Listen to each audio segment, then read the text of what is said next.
Francisco Dourado, sou geólogo da Faculdade de Geologia da Universidade do Estado do Rio. Lá eu sou coordenador do Centro de Pesquisas e Estudos sobre Desastres, do CEPED-UERJ. Antes da gente começar a falar, eu vou pedir primeiro para vocês acessarem esse link, né, para poderem participar de uma dinâmica interativa onde a gente quer saber que tipos de desastres, na sua opinião, serão futuramente grandes problemas para a região Sudeste, né? Então, a gente quer ouvir um pouquinho da experiência de vocês, né, na área de vocês, para a gente entender quais são as perspectivas que vocês têm de problemas futuros em relação aos desastres. É só você clicar ali naquele link e aí vão aparecer as opções para vocês irem votando. A gente vai levar alguns minutinhos aqui, alguns segundos, para a gente ter uma ideia do que vocês vão mostrar, né? Adianto para vocês que nas reuniões anteriores tivemos algumas surpresas, né? Porque a gente está acostumado, a gente tem uma visão geral do Brasil. Talvez aqui para a região Sudeste não nos pegue tanto de surpresa, porque a maioria de nós é daqui, né? Então a gente está mais ou menos já acostumado com a nossa realidade. Mas, por exemplo, ontem, com o pessoal do Rio Grande da região sul do país, apareceu muito a opção granizo, né? Principalmente, né, a gente acha que estava fresco na memória das pessoas, porque há 2, 3 dias atrás a gente teve uma sequência de problemas com granizo, né? Agora está aumentando aqui já a quantidade de respostas, mas a gente consegue ver um equilíbrio, né, entre os desastres de origem hidrometeorológica, que é uma coisa que a gente já esperava, né? A inundação, a enxurrada, o alagamento, né? O segundo grupo, né, que tem mais problemas geralmente são os deslizamentos, movimentos de massa, onde aqui na nossa região, né, Rio de Janeiro, Minas, São Paulo e o Espírito Santo, o problema dos movimentos de massa é um problema muito sério, né? A gente vê ali que a inundação e o movimento de massa estão ali pare a pare como um grande problema. Uma coisa que passa a ser mais comum aqui na nossa região é a questão das secas e estiagem. A gente vê ali que são as 3 principais, né? Movimento de massa, seca, inundação, sempre voltando por ali. Uma coisa que tem chamou bastante atenção, principalmente na região Nordeste, né, foi a questão dos incêndios florestais e que a gente está vendo em destaque também aqui na nossa região, né? Então a gente já vê uma boa quantidade aí de respostas. Vocês podem continuar respondendo. Eu vou fazer uma apresentação, falar sobre o produto 2. Até o final da minha apresentação, a pesquisa vai estar disponível. Ao final, eu vou mostrar o resultado para vocês e a gente vai conversar um pouquinho para abrir uma nova dinâmica, que vai ser um pouco mais curta, mas a gente vai também coletar uma nova informação de vocês. Vou pedir para o pessoal da organização passar um vídeo que vai falar um pouco sobre a metodologia que a gente utilizou para a produção do produto 2. Por favor. Estamos desenvolvendo o projeto de elaboração da proposta do Plano Nacional de Proteção e Defesa Civil.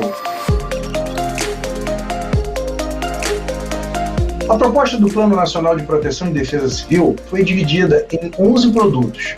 Cada um dos produtos tinha uma equipe que é responsável pelo seu desenvolvimento. O produto 2, que são os cenários futuros, ficou sob responsabilidade da UERJ, Universidade do Estado do Rio de Janeiro, e eu estou como coordenador desse grupo. O produto 2 descreve os principais desastres que ocorrem no Brasil, divididos por estados, municípios e suas respectivas bacias hidrográficas. Para calcular esses cenários, desenvolvemos uma metodologia que combina 3 fatores. O primeiro deles é o índice de risco qualitativo. Esse índice foi calculado a partir do banco de dados do Atlas Digital de Desastres do Brasil. O segundo fator é o índice de capacidade de municípios, desenvolvido pela Defesa Civil Nacional. Esse índice leva em consideração a capacidade que os municípios têm para conseguir gerenciar a questão dos desastres naturais. O terceiro fator são as mudanças climáticas. A partir dos modelos desenvolvidos pelo Instituto Nacional de Pesquisas Espaciais, fizemos a projeção de como as ameaças que dão início aos desastres naturais estarão se comportando em 2040. Unindo esses três fatores, conseguimos calcular os cenários prospectivos de curto, médio e longo prazo. E é com esse olhar para o futuro que nós podemos começar a nos preparar desde hoje.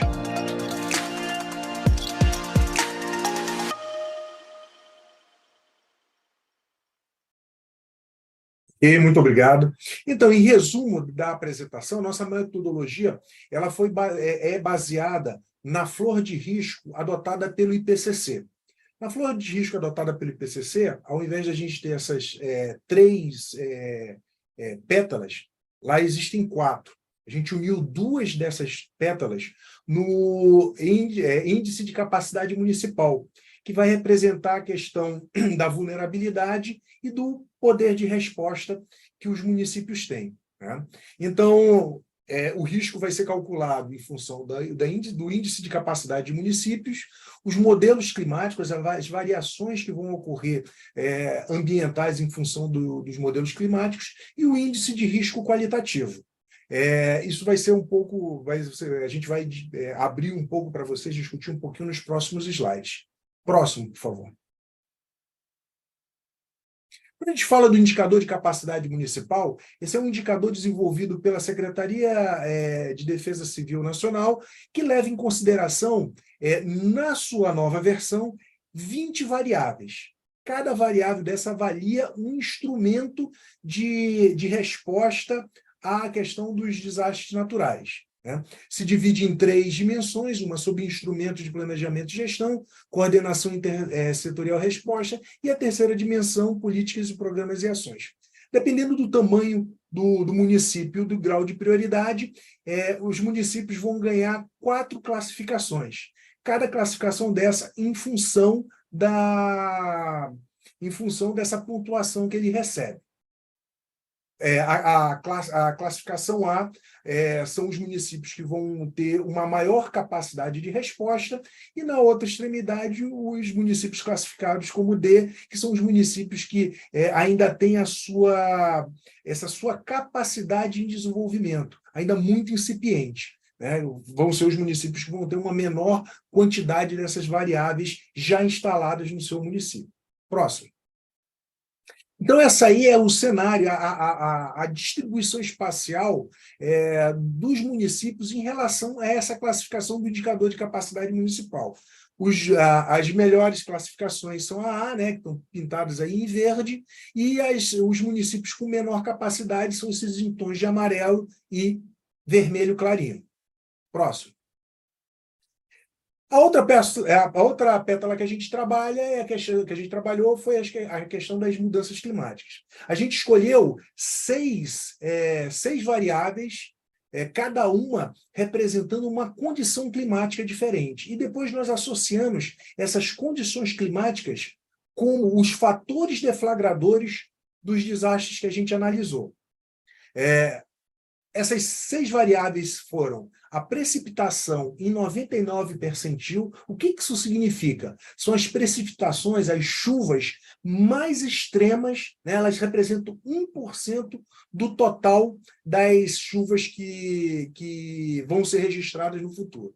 A precipitação total, que é o somatório durante o ano das chuvas, as temperaturas mínimas, né, as 10% mais frias, a quantidade de dias consecutivos com chuva ou dias secos e o total de chuvas que é acumuladas em 5 dias consecutivos. Então, o que a gente fez? Uma combinação desses fatores para cada tipo de ameaça.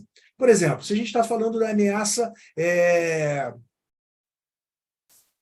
secas, o que a gente leva em consideração? O que a gente levou em consideração? O aumento de dias sem chuva e a diminuição dos dias com chuva. Ou seja, as regiões onde ocorrer o aumento de dias secos e a diminuição de dias com chuva são áreas que vão ter um potencial que no futuro o desastre de secas e estiagens aumente.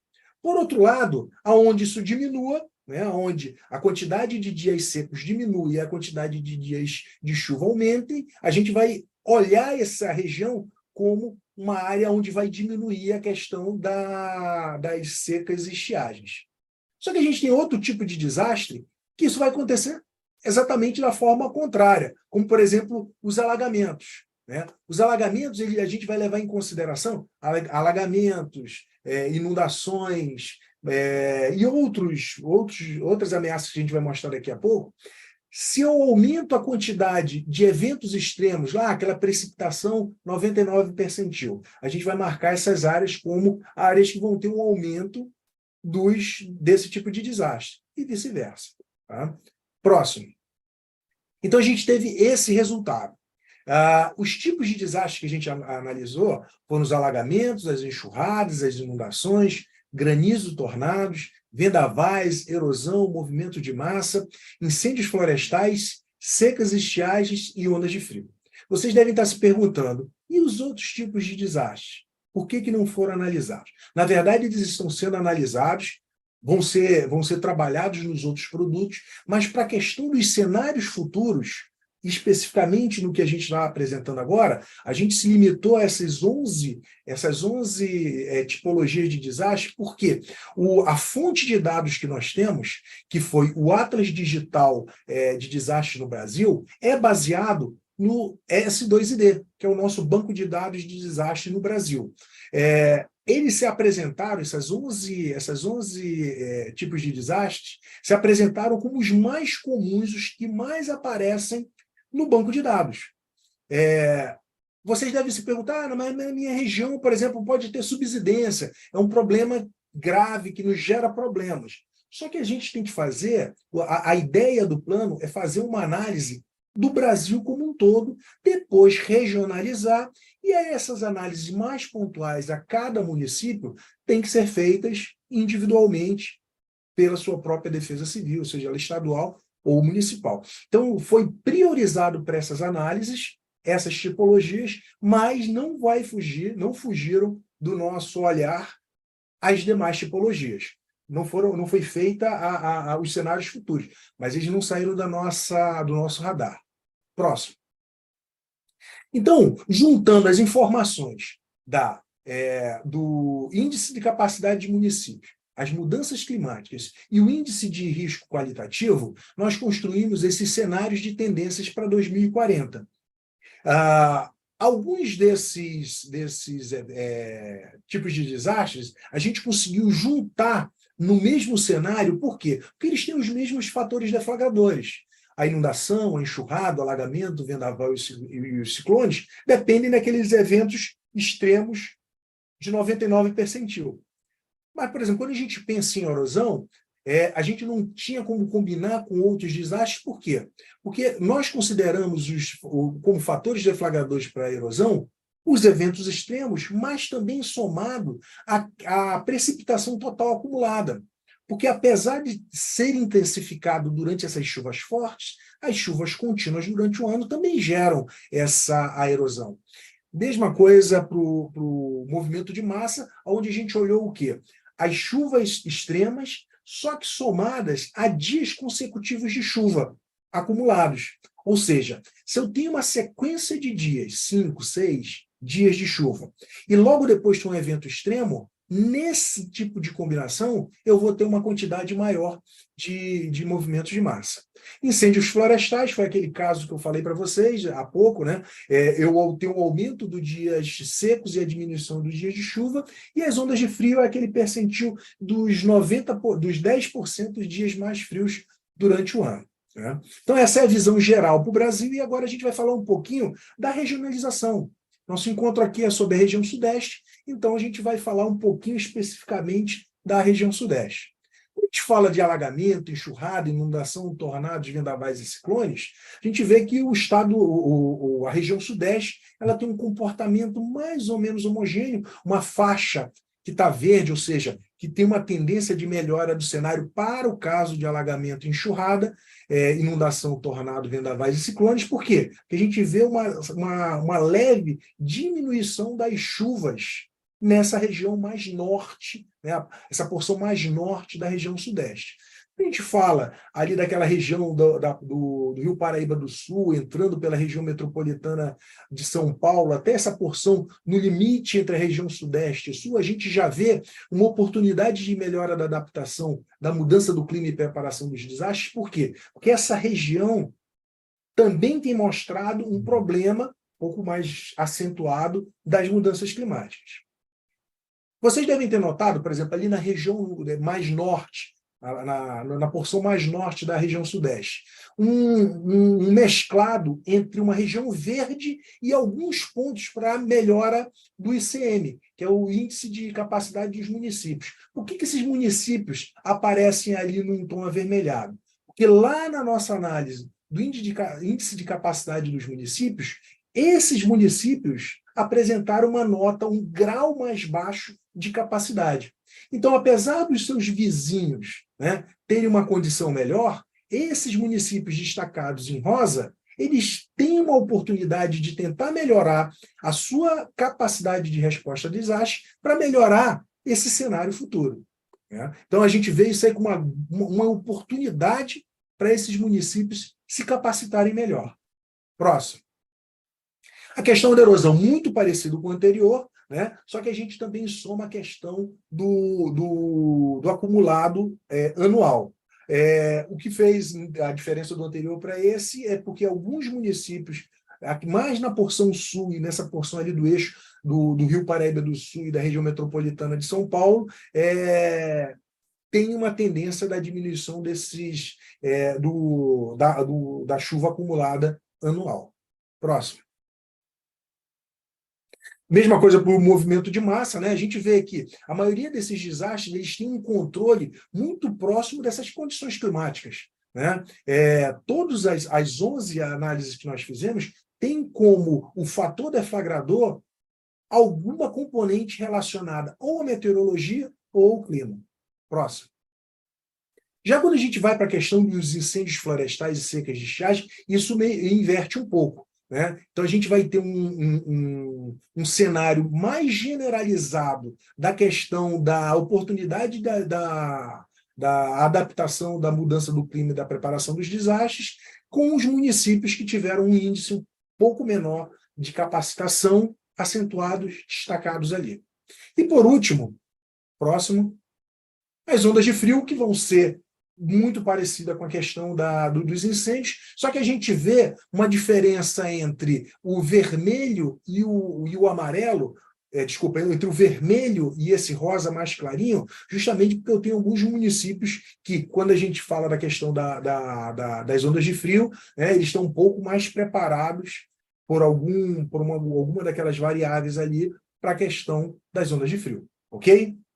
A gente vai ter uma oportunidade agora de vocês, participando da dinâmica interativa do produto 2, a segunda, né, darem uma resposta sobre o que vocês acharam desses resultados. Mas antes disso, vamos fazer aqui verificar como que ficou o produto final da primeira enquete. Né? A gente viu, até um pouco como surpresa para mim, que os incêndios florestais se mostraram como os principais problemas futuros, mas seguido perto ali das secas e estiagens, movimento de massa, alagamento, enxurrada e inundação. Ou seja, era alguma coisa mais ou menos que a gente esperava, mas o incêndio florestal tem se destacado. Muito parecido com o que a gente viu, principalmente no Nordeste. Né? Então, isso nos já liga um alerta para um olhar, né, para os gestores olharem os incêndios florestais de uma forma um pouco mais próxima. Então, eu vou pedir para o pessoal da organização abrir a próxima pesquisa, né?